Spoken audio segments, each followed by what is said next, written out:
Thank you for the opportunity. I once heard you say that those of us who pushed against then President George Bush did more to help him get reelected than anything. Because attention to a subject is attention to a subject. Because there's no such thing as no. You cast your vibrational votes with your attention to a subject.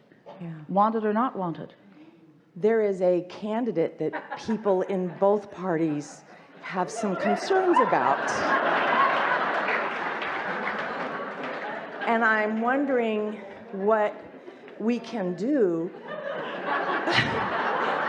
to affect a positive, cooperative... Well, there may not be enough time to go all the way back. Help. Because here you are, almost all are at this point of making choices.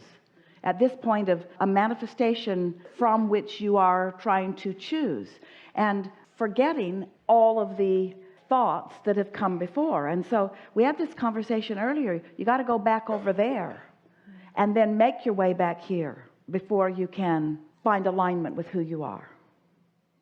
There is not a more divisive topic that you could bring to the forum. Sure. So how do you find alignment in the midst of divisiveness? How do you come into alignment with this long, and we're not just talking about you and the conversation that brings you to this conversation, we're talking about all that has come before. Is it about unraveling and undoing? Certainly not. We just had that conversation. You can't go back, you can't undo. So you stand where you are. You stand where you are, but where are you standing? And this is going to help you a lot. We're asking the question, where are you standing on the continuum of thoughts turning to things? Where are you standing? Are you standing in the observation and sorting and sifting into piles the rightness and wrongness and goodness and badness of individuals? Is this the mess you're trying to reconcile? Or are you standing with your source and all of the things that you've put into your vortex that are all a part of this election that you're talking about? In other words, what do you think that you as an individual, or even you as mass consciousness, which is nothing more than a collective consciousness of individual consciousness, what do you think that you have been putting into your vortex that has to do with this? What have you put there? What have you put there over time? Desire for cooperation? Long time ago? When you say a desire for cooperation, do you mean a desire for cooperation or a desire to stop the lack of cooperation? Because that's where you're debating it out here. Again, we want to remind you, woman wants to have $100,000 so that she can begin her journey. You want to have an election so that you can begin your journey. And you all have a different idea of the election and the way you want it to turn out and the journey that you want to have. But there's a lot more that happened before you got here. And if you could start over here, you might discover that there are ways for you to have what you want regardless of what happens here. In fact, we would go so far as to say what happens here is irrelevant to what happens to you. Has nothing to do with what happens to you unless you get all twirled up in it and use components of that as your excuse to shield yourself from the well-being that's flowing to you otherwise. So you write a letter to all your candidates. Dear candidate so-and-so, I've decided not to think about you anymore. So you can stop spending all the money on all of the advertising, because when I think about you, I block my own well-being. I do not see you as the path to my well-being, no matter what you say. You are not the path to my well-being. You are, in fact, a prohibitor of my well-being these days. So what is in your vortex that has to do with that? What have you put there? Contrast, such a good thing, and variety, and intelligence, and experience, and variety of experience, and personal experience, and willingness to perform in the system, and awareness of a global experience, awareness of humanity, awareness of the potential of joyful life experience. Through the life that you have lived, what has someone's rudeness to you caused you to desire? Harmony. What does your exposure to music tell you about harmony? It requires lots of different notes. It requires lots of different balance. There are lots of ways to put the notes together, and there are lots of ways to put the rhythm of the notes together, and there are lots of pleasing results from the harmonic components. And some notes don't go together at all with other notes, but there are notes that every note goes together with, and there's the potential for pleasurable harmony with every note. What have you put into your vortex? Your desire for individual freedom, your desire to choose the way you feel, to choose the thoughts you think, to not be overpowered by the loudest or the boldest or the most prevalent. The ability to choose, the ability to decide, the ability to make your decisions about who you are, and then enlist the universal forces and energy that creates worlds in order to assist you. The recognition that no one holds the power or the key to your vortex, that only you do. What this has been for most of you is an exercise of disempowerment. It's been a squabbling of who will help you do the thing that they were never meant to do and never will be able to do. It's a turning over your ability to lead your own life to someone else who couldn't possibly lead your own life. You could sit with each one of them and have a full year with every one of them, and you could not effectively convey to them who you are or what you want or need from them. And even if you did, they could not give it to you no matter how hard they tried, because they cannot understand your perspective. That is not a gift that they have to give you. You see, you are looking for righteousness and goodness and truth and justice in all the wrong places.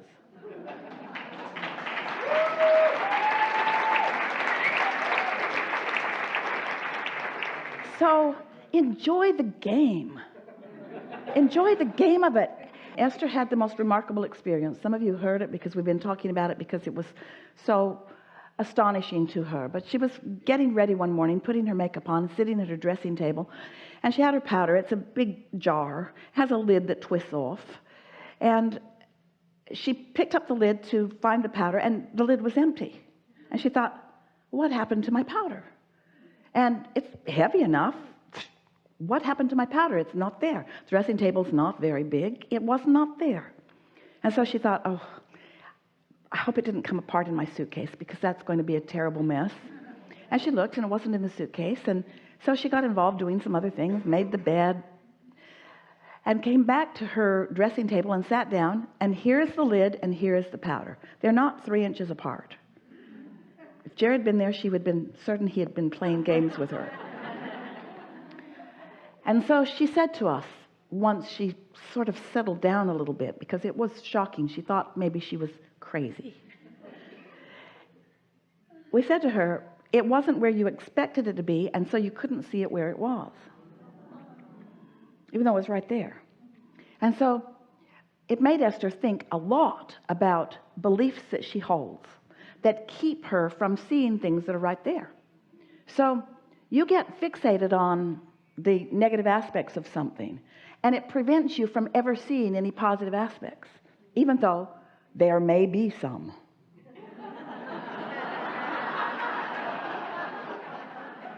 And so Esther decided to do something that she had decided not to ever do again. She decided to watch some of the political discussions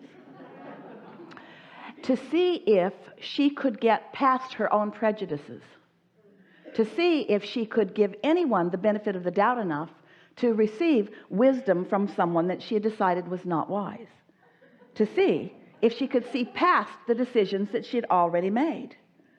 And she was so surprised, and won't even say it out loud to you, of the intelligence that she found in this one and this one and this one and this one and this one and this one and this one and this one.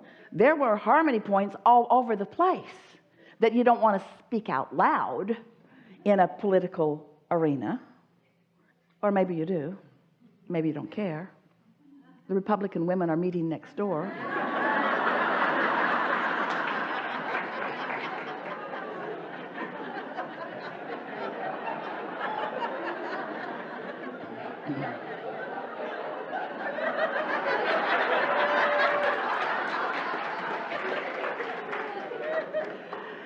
So what it comes down to is you have a point of attraction, and your point of attraction is showing you what it is at all times.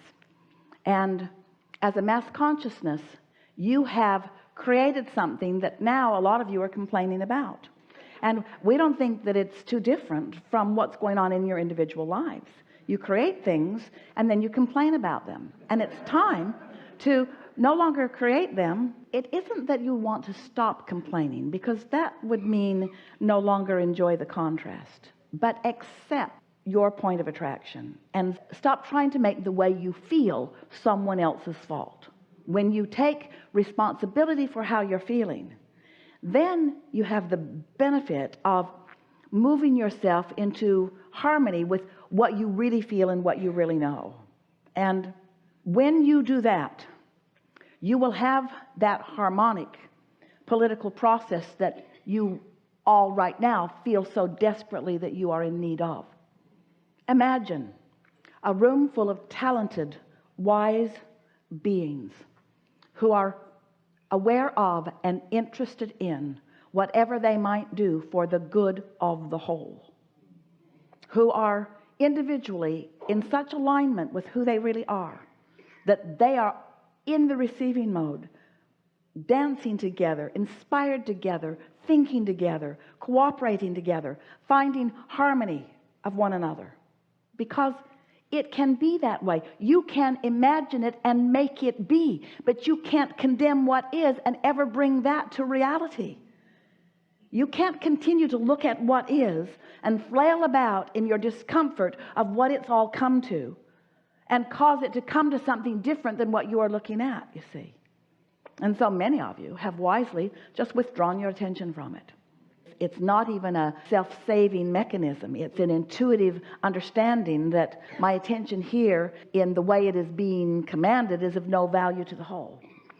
But if you're wanting to be of help to anything, no matter how close up it is to you or how far away it is to you, get into the receiving mode and give yourself the permission to find a positive aspect on somebody on the other side of the political spectrum.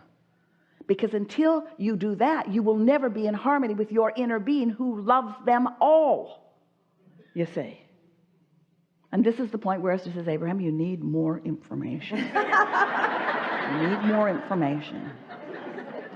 We want to say we have all of the information. And you cannot come into harmony with your power or with who you are as long as you're pushing against anything. So just start deciding what you're for and start listening for evidence of that. And what you'll begin to notice is, in many cases, they start to sound like one another. No matter how far apart they are in their political views, they begin to start reflecting the sentiment of one another. And that really is the wonderful thing that's going on in this particular time, is that so many have become aware of what isn't working, that there is a vortex so powerfully inflated with what is wanting that there is an acquiescing to that. So it's not about the will of the people. It's not about the vote of the people. It's about the vibrational balance of the people. It always has been. It'll feel like we're changing the subject, but we're not. But some years ago, Esther was watching something on television and railing against it. A system that she was feeling such injustice as she viewed it. And we said to her, do not rail against this system. This system has grown out of the vibration of the masses. It's a reflection of what's going on in the masses. And just because there's something that's a reflection of what's going on in the masses doesn't mean that it has to affect you unless you are one who always vibrates with the masses, you see. You have the ability to be an individual advocate of your own well-being and others. You do not have to look at what is and let what is be the only reason that you broadcast and then receive. Isn't that an interesting thing? A whole big bunch of you all twirled up in focusing on what you don't want and broadcasting so much about what you don't want that all you're getting is more of what you don't want. And it's just getting louder and louder and louder and louder and louder. What you don't want, what you don't want, what you don't want. And we say, you cannot get there. You cannot get to where you want to be from there. You got to step back into the silence of alignment. You got to step back into the vibration of who you really are. And then you will begin to be the receiver of so much that you put into the vortex.